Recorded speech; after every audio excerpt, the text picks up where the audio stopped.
Oi, humanidade amada! Esse vídeo é sobre o bandeirantismo e a descoberta do ouro. A gente vai entender quem são os bandeirantes, o que era essa atividade, qual a importância dessa atividade para a dinâmica colonial e também um pouquinho da construção do mito dos bandeirantes e essa imagem do bandeirantismo que foi feito ao longo da história. Quem eram os bandeirantes? Os bandeirantes eram colonos da capitania de São Vicente. A capitania de São Vicente é a grande parte de São Paulo. Quando os donatários da capitania de São Vicente, o Martim de Souza e o Pedro de Souza, irmãos, chegaram na capitania de São Vicente, eles encontraram alguns portugueses que já viviam com os indígenas.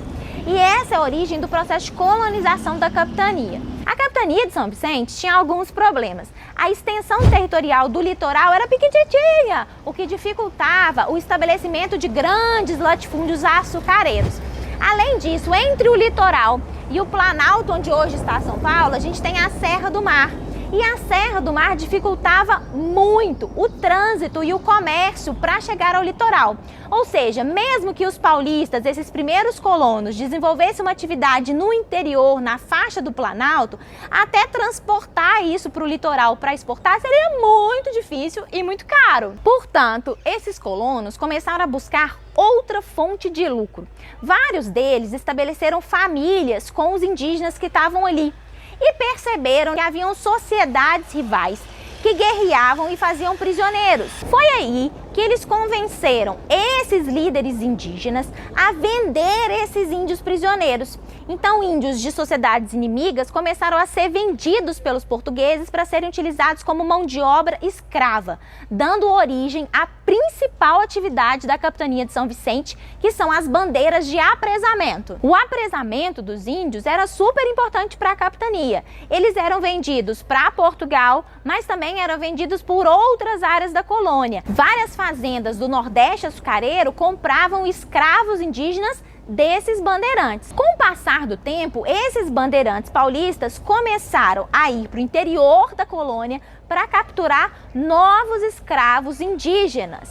E aí, com isso, desenvolveu-se outra atividade do bandeirantismo, que é a busca de metais preciosos. Com o apresamento dos índios e a busca de metais pelo interior, os bandeirantes tornaram verdadeiros sertanistas.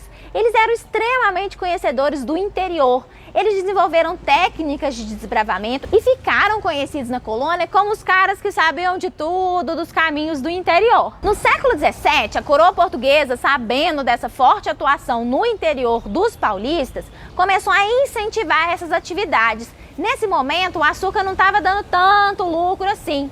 O açúcar do Brasil estava sofrendo uma forte concorrência com o açúcar holandês produzido nas Antilhas. E a coroa portuguesa pensou: se esses paulistas sabem tudo do interior, provavelmente eles vão saber onde que está o ouro. Desde o início da colonização, a coroa portuguesa estava sonhando em achar ouro aqui.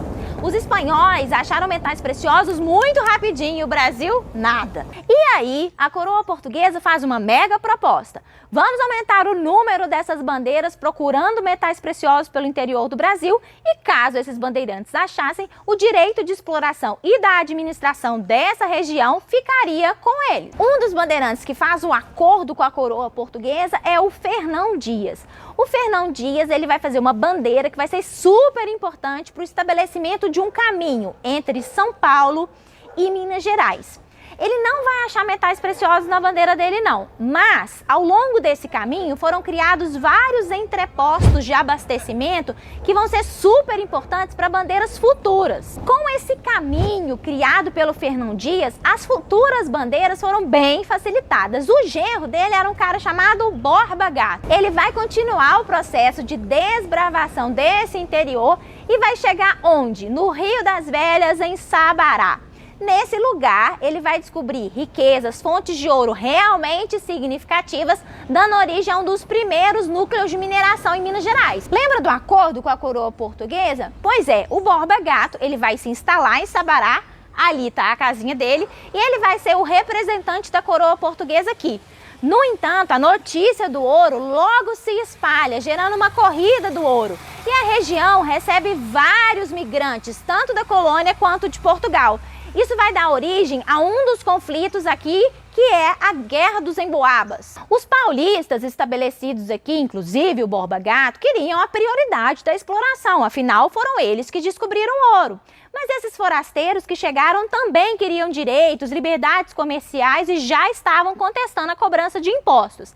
Essa guerra acontece aqui na região e quem vence são esses forasteiros emboabas. Os paulistas perderam a guerra e a coroa foi paia com eles. A coroa apoia os emboabas. Resultado final, os paulistas foram expulsos da região e mesmo tendo descoberto o ouro, não são eles que vão explorar o ouro de Minas, não. Além da descoberta do ouro, outras atividades coloniais foram exercidas a partir da atuação dos bandeirantes. Exemplo, eles perderam a Guerra dos Emboabas aqui, né? Foram expulsos, direcionaram-os para a região sul.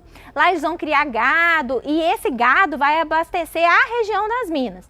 No Nordeste, parte da pecuária no sertão nordestino também foi introduzida por ação dos bandeirantes. Mas a atividade essencial desses agentes coloniais era sim o apresamento dos índios. E é justamente ela que vai ser responsável pela matança de milhares de indígenas ao longo de todo o período colonial. E se você ouviu o bandeirante, imaginou um rapaz de chapéu, botas, com uma característica cultural tipicamente europeia, te falo, você foi enganado. Os bandeirantes, na verdade, eram homens mestiços, descendentes das primeiras famílias formadas entre europeus e indígenas na capitania de São Vicente. Então, peraí. Como é que eu fui enganado? Por que eu achei que esse moço era de bota, tipicamente europeu?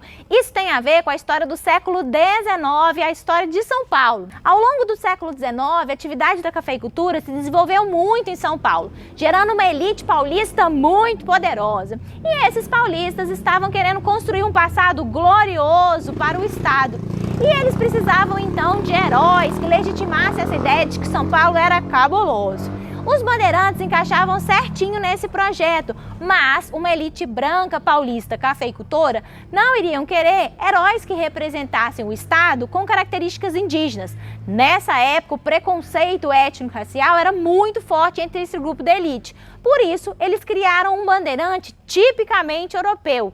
Eles desconsideraram a matança de índios que os bandeirantes fizeram ao longo da história e reforçaram algumas das suas atuações. Por exemplo, a descoberta do ouro, a expansão do território colonial. Então a ideia era que São Paulo tinha um passado heróico, que sem São Paulo a colônia portuguesa não seria a mesma. E a partir de então, os bandeirantes começam a ganhar esse rosto tipicamente europeu onde? Em monumentos históricos, em museus, em telas. Vários desses elementos vão ser fabricados, espalhados por aí e os bandeirantes ganham essa cara europeizada. Essas características indígenas, elas são simplesmente apagadas. Os bandeirantes nem falavam português, os bandeirantes falavam a língua geral, que era o português misturado com o tupi.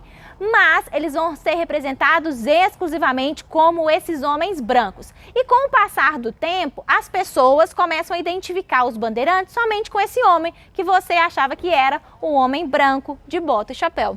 Essas são as principais características do bandeirantismo. Se eu te ajudei, você aprendeu um pouquinho comigo, dá um like, se inscreve no canal e até o próximo vídeo!